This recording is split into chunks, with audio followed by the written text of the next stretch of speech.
remember. Wait. You guys, I did not press recording No way. till now. What?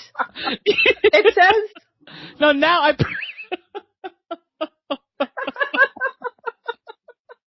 Lord have mercy.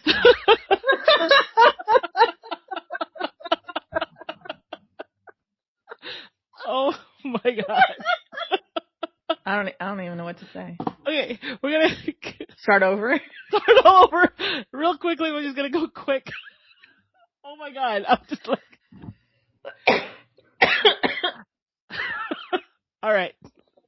I'm sorry about that, guys. I'm just like, I don't know what's going on with me. Real quick. That is so funny. So we're gonna go over real quickly. What's Sunday? I mean, nobody works well on Sunday. Oh my god. Sorry, Dr. Ray. You know, that's carpet weaving. Okay.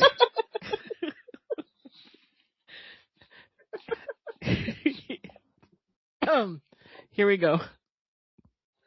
You're listening to the podcast between doctors and friends.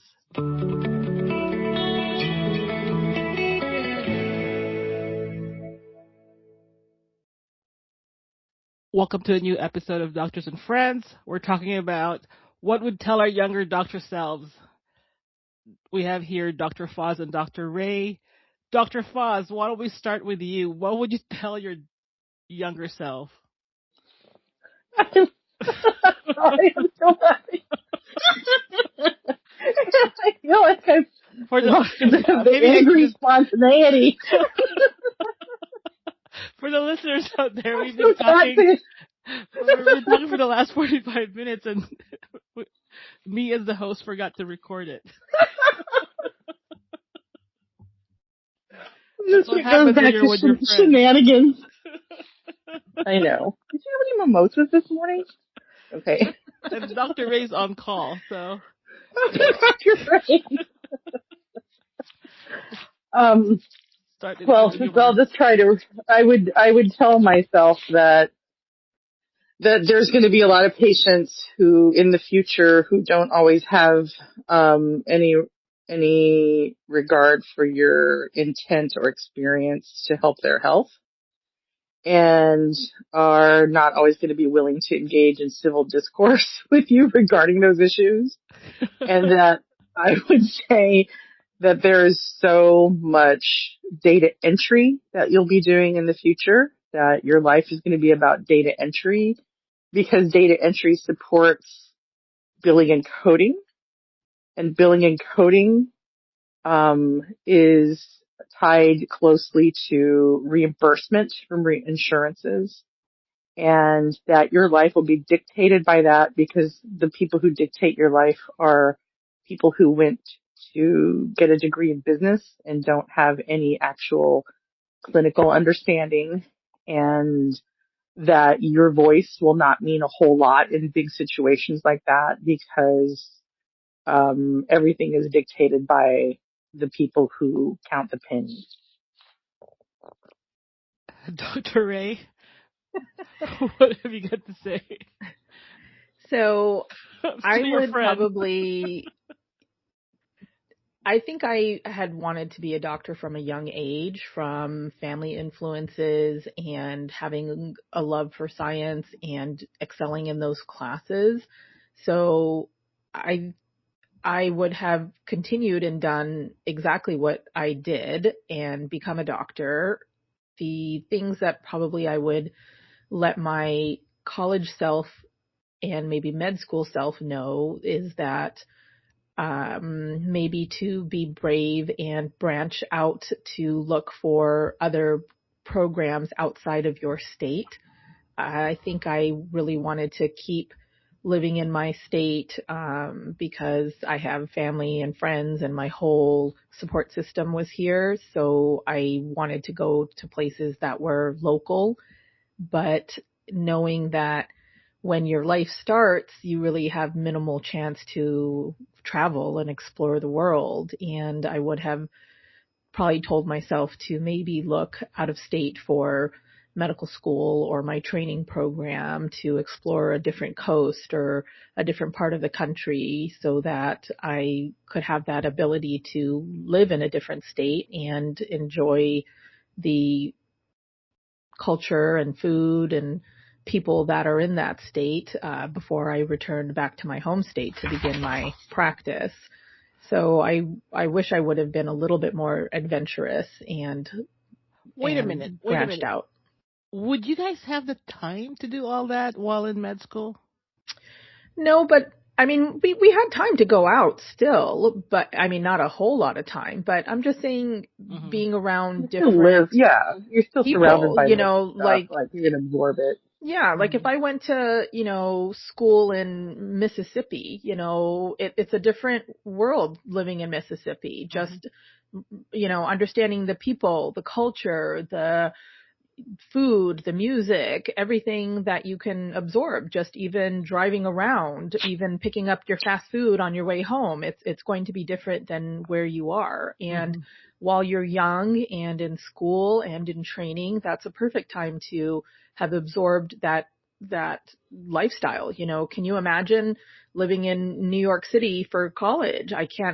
They are probably having the time of their lives, going out and exploring the city, everything that it has to offer. Of course, people are still studying and they have to, but, you got to go eat. You got to go to the grocery store. So instead of going to, your local suburban grocery store, you're going to some bodega, it's just a different life experience. So that's probably what I would have told myself, to just been a little bit more brave. But I did end up at very good top schools. And so it's hard to say, you would want to leave a top school to go to another school. But that's my only maybe thing I would tell my younger self. And then as I became a younger physician, just making sure that the decisions you're doing as far as signing contracts and the people that you're working with are really for your best interests. And, I'm in a, unfortunately, very highly litigious field. And I don't think, even though we knew that, and people told us that we needed to document everything that happened, I still think that you don't fully understand it. So I would just make sure that I took the time to document exactly what was happening, especially when there was bad outcomes, and understood that I was not writing a note for the patient or myself or other doctors or the hospital. I was writing and documenting and doing all this stuff for lawyers because bad outcomes happen in obstetrics and gynecology. And unfortunately, things go down a route of lawsuits and threatening of lawsuits and everything. So if you're going to choose this field, you have to be prepared for that. And you have to make sure that you are clearly documenting and writing things in a certain way that will support your decision making. Did you guys have to take a class or training for, legal, customer service? No. Business?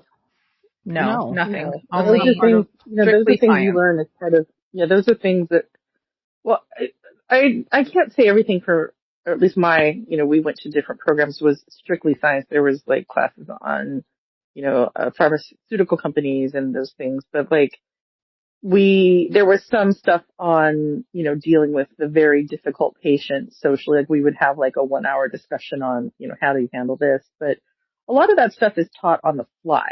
So when they say like, doctors don't get a class in nutrition, well, that's not really true. We did. And then you also learn it when you're actually, in supervised training. So I don't, it's not,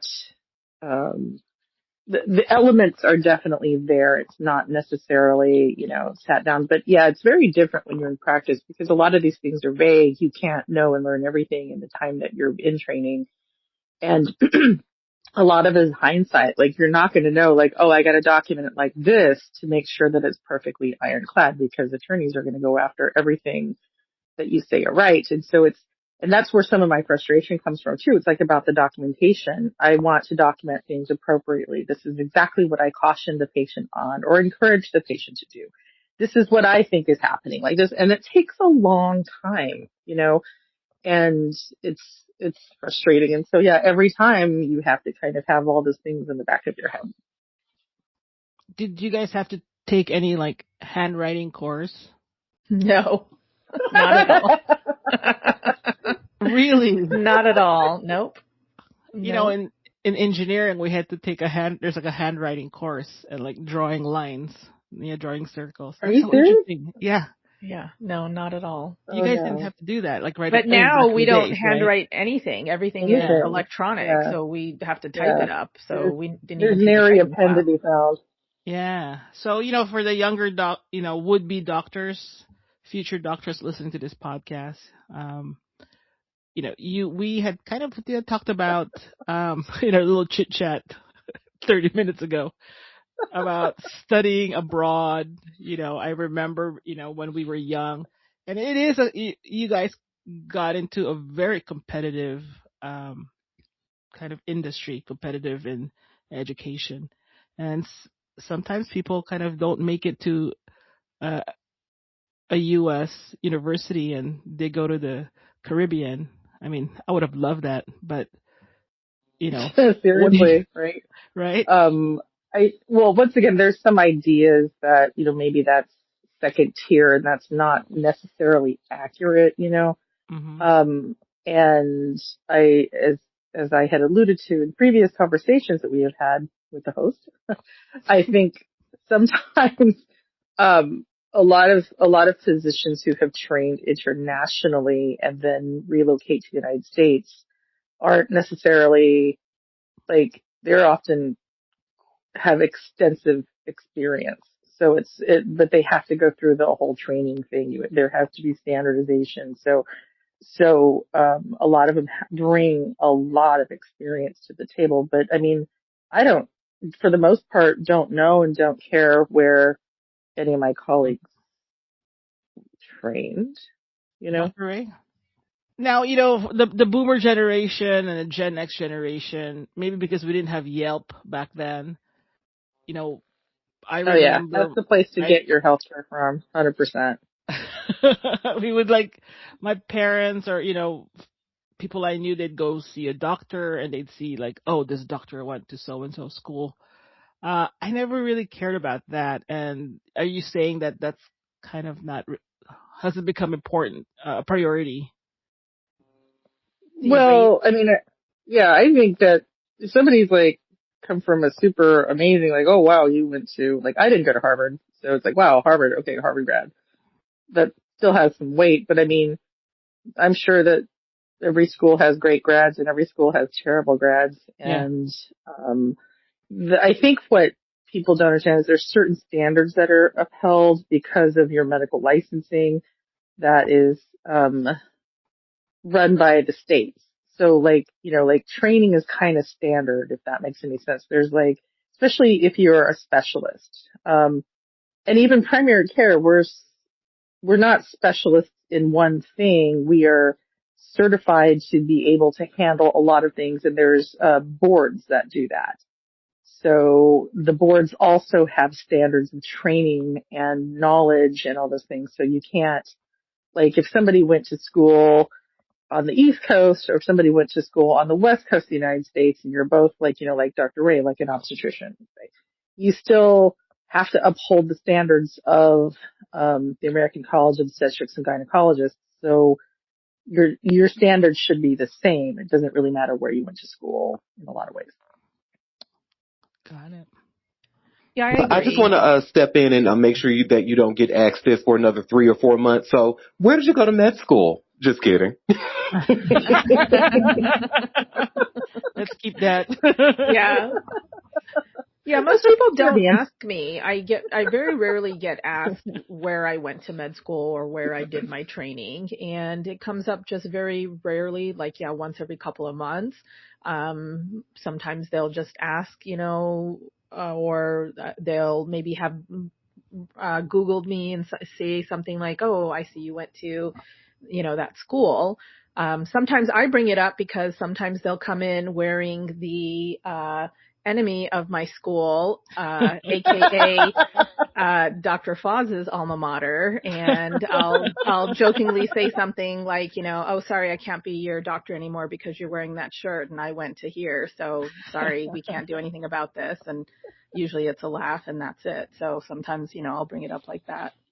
All right. So that's good to know. That's good to share with, young doctors that, go to the school that you want to go, can afford.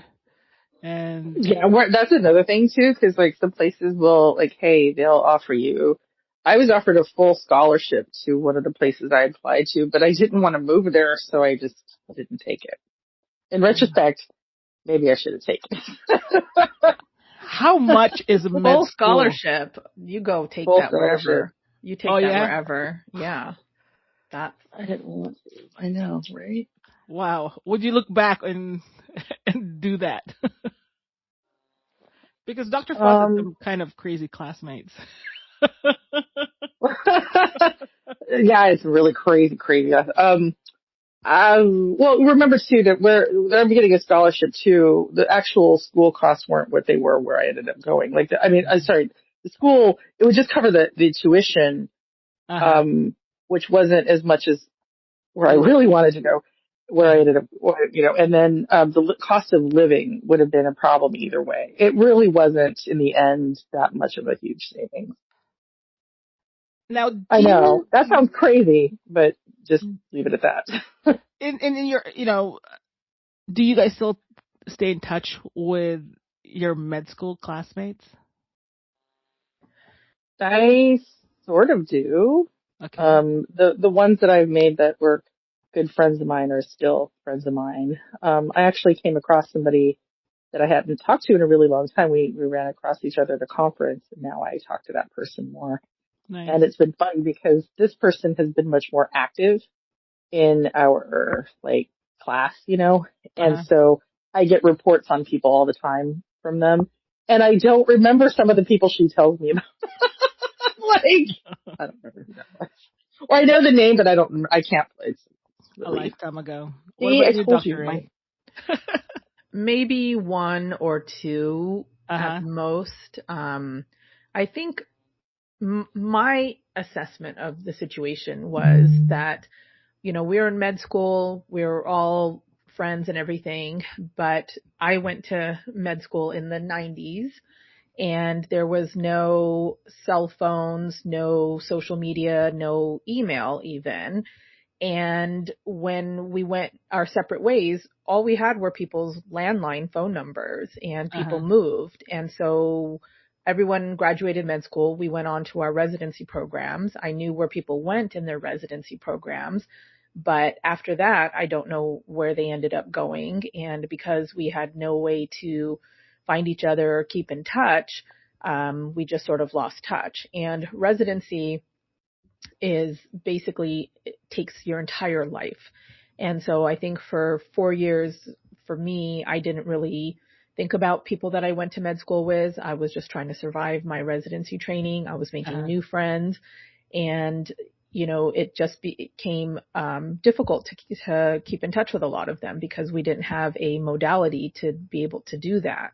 Even when I graduated my residency program, I think I had just gotten a cell phone maybe a year before, but I think I was probably one of the first ones to get a cell phone.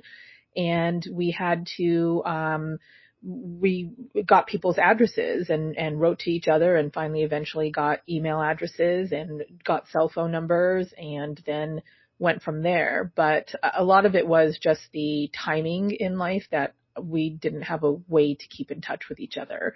These generations now, this even millennial Gen X, they will always keep in touch with each other because they grew up having cell phones. No one changes their cell phone number anymore, and you'll always have a way to get in contact with them. Or everyone has Instagram and they don't change that, and you follow them and you keep in touch with them. So it was a little bit different for my Mhm. generation. I did try every once in a while. I would think about someone from med school, so then I'd try to see if I could find them on Facebook or Google them, and I would see where they were practicing and everything. And sometimes I'd call their offices and leave a message. Sometimes they'd call back. Sometimes they didn't. But I think just the time and distance from med school just, kind of happened. And so we lost touch with a lot of people. Wow. Okay, now we're going to do kind of a Back to the Future. This is for our younger listeners that will become doctors or want to become doctors. Couples in med school. What do you think? Couples that couple up and maybe get married soon after med school. Do they even do that soon Yeah. with residency? Like, Yeah, I do know of what's your some. advice? There was people. Trying to think. There was a couple that got married when I was in med school, and they were They were going to school at different places, like out of state. And I one of the parties was in my class, and that person cheated with another person in my class, and we all knew What? it. Yeah, that was Wow. yeah There's the juice. drama for your Finally. mama. Some drama. I was just like, oh, that's weird. And then I distinctly remember a couple that were both in like a breakout study group that I had. So we got to know each other. There were basically like these required small group sessions, and both were nice people.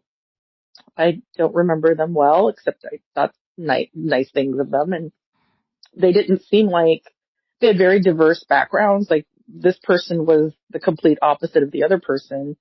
And then I find out later that they were dating, like later on, I guess that's where they met, was in this small group thing. And then they got married. And I think they're still married to this day. Oh, wow. Okay. Dr. Yeah. Ray, So any stuff like that. juice in your... I don't remember any juice, but I remember people getting married. So at least a few of my med school classmates got married in med school, and then a lot of them got married right at after we graduated.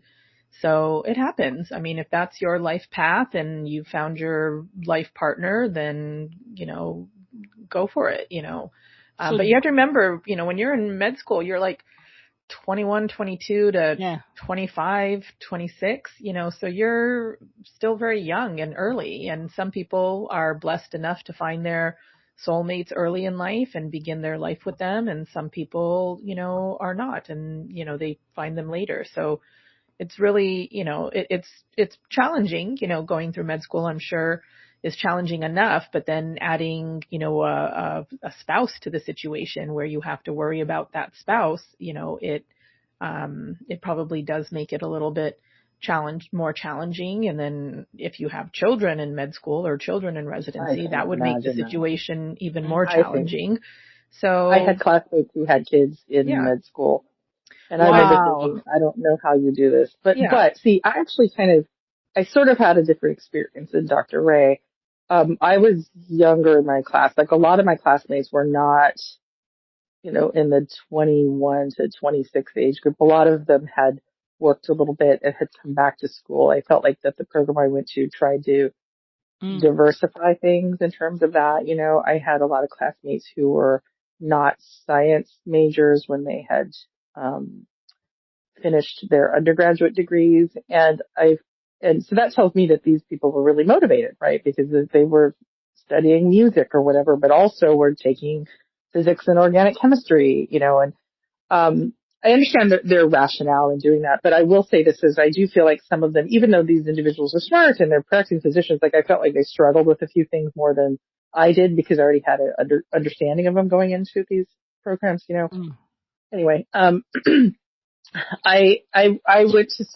was younger amongst a bunch of people who were older in my classes, and I sort of felt like the ones who were married, especially if they didn't have kids, had an advantage because they had somebody to help them, like, like, like you didn't have to worry about who would do your laundry for you. It was kind of like living at home. It's like, oh, hey, mom, can you help me with my laundry because I'm so busy or something? It's like you would have somebody to help you.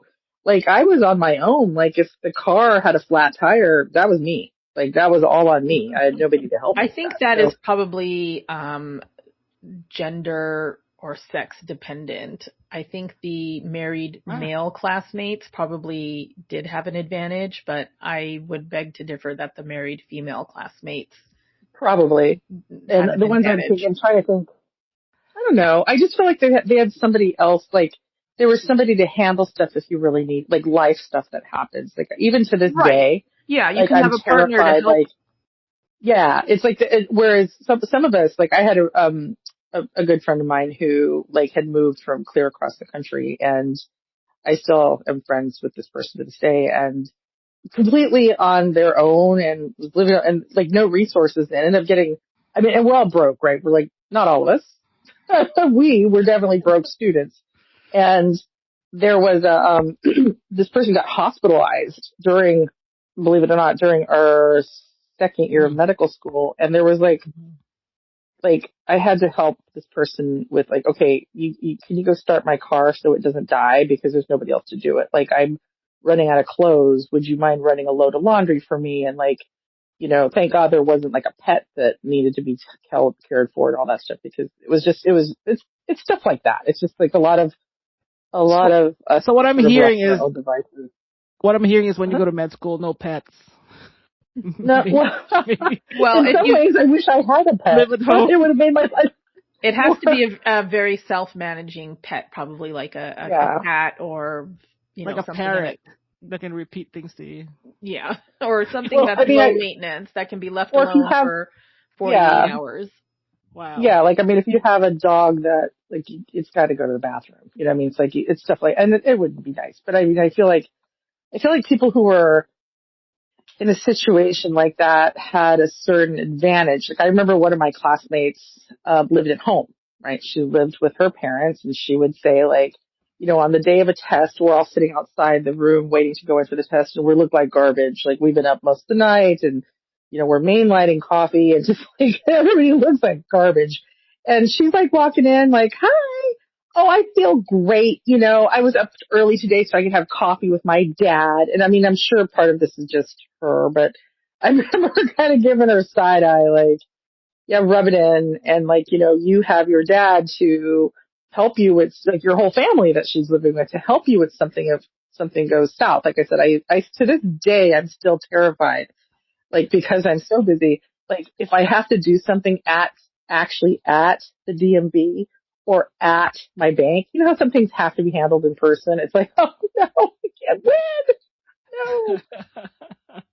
Well, I knew you both when you were going through med school, and I'd say Dr. Foss took me to a party with her fellow med students, and I that's did. when it humanized me. Like all doctors are they're they're Doctors are goofy too. they got their flaws too. We sat there for 2 hours with someone playing the violin, and I'm just like, what am I doing?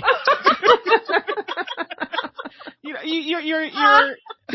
I totally remember that now. your studies, and they're just like a bunch of you guys were competitive, you know. You were all, Oh, to a fault. We I had think to that was be. I mean, terrible. Yeah, both but of it's us, terrible. It's a bad thing. It's yeah, bad, bad, bad. both of us went to probably top 20 med schools in the yeah, country. So we were around, the best of the best, and we had to, you know, be the best. It's it's like yeah, it's like a fight for survival. But see, that's the thing that I think is really terrible. Like it did not dawn on me when I was in undergrad and I would sit there in some huge lecture hall in physics or something and I'm sitting next to people, there's 300 people in here and I don't know any of them. And you have somebody who like won't share their notes with them. They're like, no. And you're like, cause I don't want you to destroy the bell curve. I don't want you to know more than I know. wow. And it's just stuff like that where I'd be like, what? Like, okay. It did not occur to me that the best of those people would be who I'd be rubbing elbows with when I went to med school. Yeah. So I I mean, think that's I told Dr. not Foss healthy. on the way home, I'm just like, do not invite me to these parties again.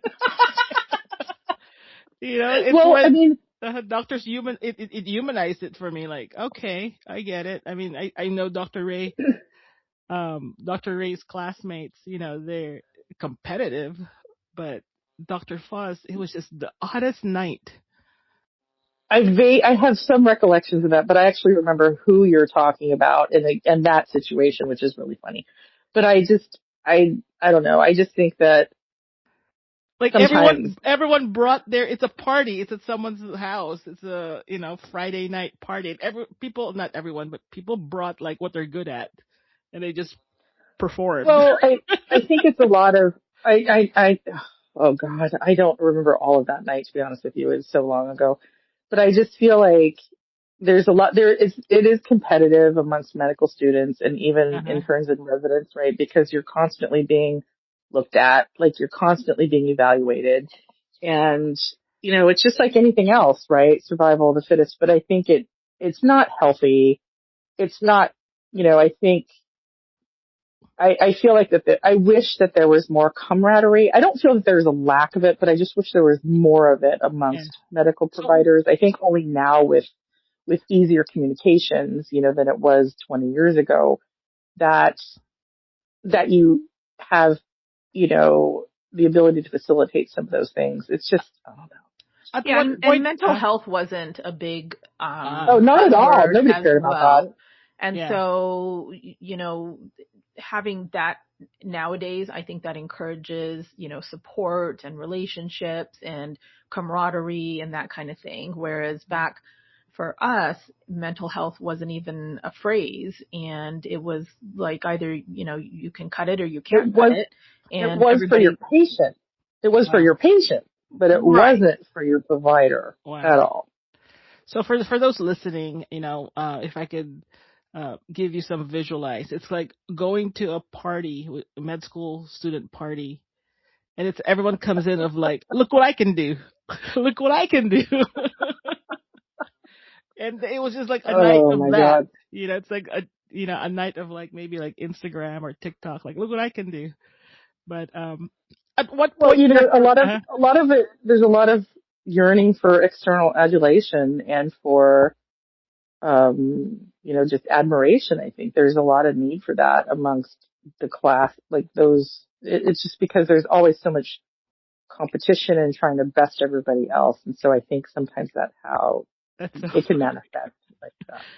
Sorry to bring that memory back. No, I loved it. And I have to say, I would have been at that party hyping everybody up like the violin. Oh, you better play that violin, baby.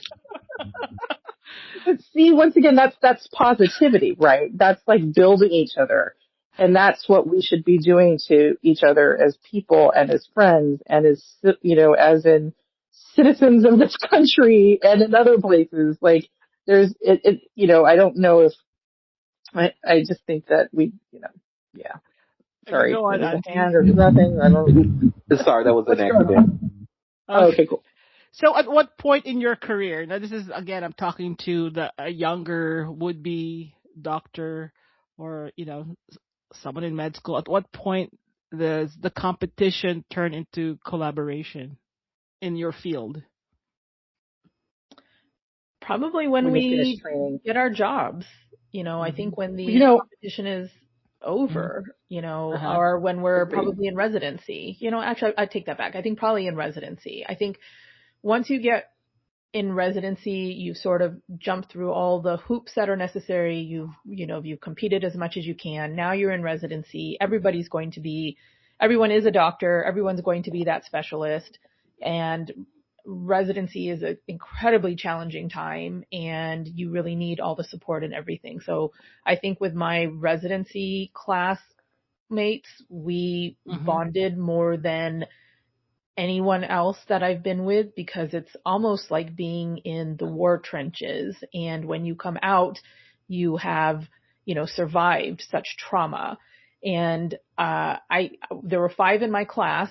One I keep in touch with, one I keep in touch with a little less often, and 2 I don't keep in touch with just because they're out of, well, I mean, I don't want to say I don't keep in touch. We're Facebook friends, but other than that, we haven't seen each other for a long time. But if any of those walked into my house right now, it would automatically be right back where we started from, nothing. You know, Nice. we have just so much shared history that they are my friend for life, my sister for life, my brother for life, whatever it is that, you know, nothing can go wrong. So That's yeah, great. yeah, I can't say, for me, I think it's a little different because we obviously have different specialties. I think, and it depends on also where you train, right? Like where there's so much, like, you know, was it a big hospital? Was it like a little focused place? Did you have like 400 million residents that you were dealing with from other specialties, or was it just a few? Or there's so many things that can play a role in those. But also from a primary care perspective, for me, going through every specialty that I have to go through to learn, you know, ENT, general surgery, obstetrics, endocrinology, you know, pulmonary, cardiology, blah, blah, blah, blah, blah. You still are kind of getting ground down. The specialists who train you often have the attitude of, you know, primary care, you guys don't know squat. So I'm going to try to teach you something. And, you know, that's just how it is. And then you're constantly kowtowing to your seniors. And even when you're like the chief resident or you're the senior resident, like you still have your attending to deal with who may or may not have an agenda of their own. Remember, the abuse is rampant and not looked down upon. You know, it wasn't considered a bad thing. It didn't matter. Just grind down the resident. It's no big deal. If you're having a bad day and you would take it out on the resident, you go right ahead. And all of those things. And then so what was funny was, this is how it is. This is my life. And then when I come out and I recognize a lot of things, like primary care holds the cards in a lot of specialist relationships. Mm. Like if you're a specialist, let's say urology, I'm just picking them randomly. And you're a urologist out there in the field, like if you're not good to my patients and communicate with me and you cop an attitude with me, I will never send you another referral again. But so specialists often are quite like, oh, thanks for the referral. They'll send you something for the holidays. Just want to appreciate this and that, which I always think is nice. I mean, but it's, now it's opposite because you want my referrals. Your business needs my referrals in a lot of ways. So Mm. it's a little bit different that way. It's interesting how the same type of people, and they're not the same individuals, so that's why it would be one way when you're in training, and then now when you have some legitimacy and ability to call, you know, it's power in the situation. Now the power balance has shifted, I would say. And Uh-huh. I think that's weird. I mean, I don't think that abuse and all of those things is ever appropriate, for anything, you know.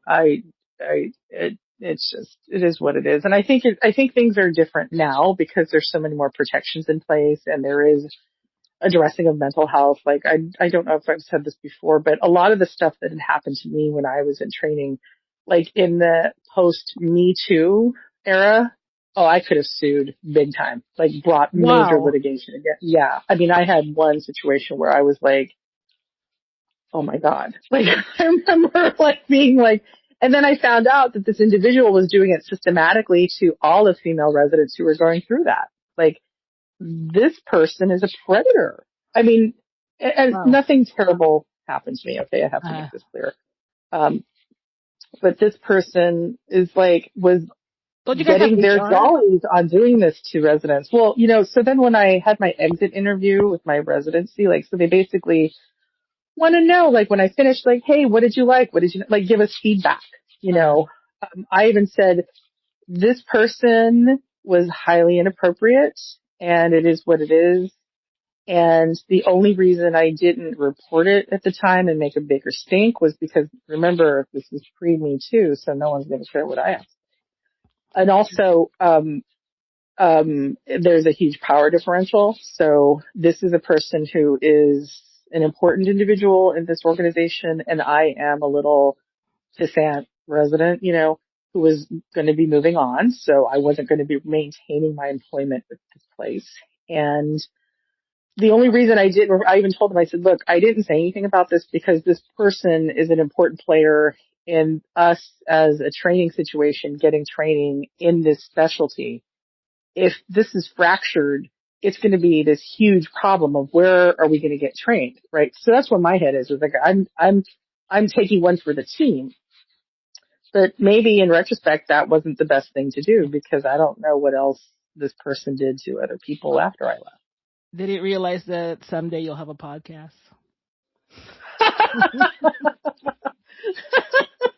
Well, you know what's funny is I read articles written by this person and I'm like, oh, I know that guy. I'm just Wow. like, oh God, really? Wow. But We're gonna have yeah, to so save that for another episode. Me too in medicine. Um, Dr. Ray, Dr. Foz, I think it's we'll close this out. Any other comments?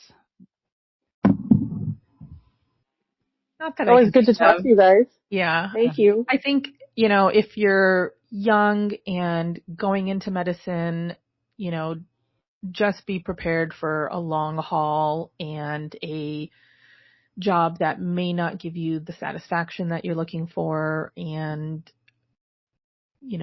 just be realistic about what you're doing. So Okay. That's it.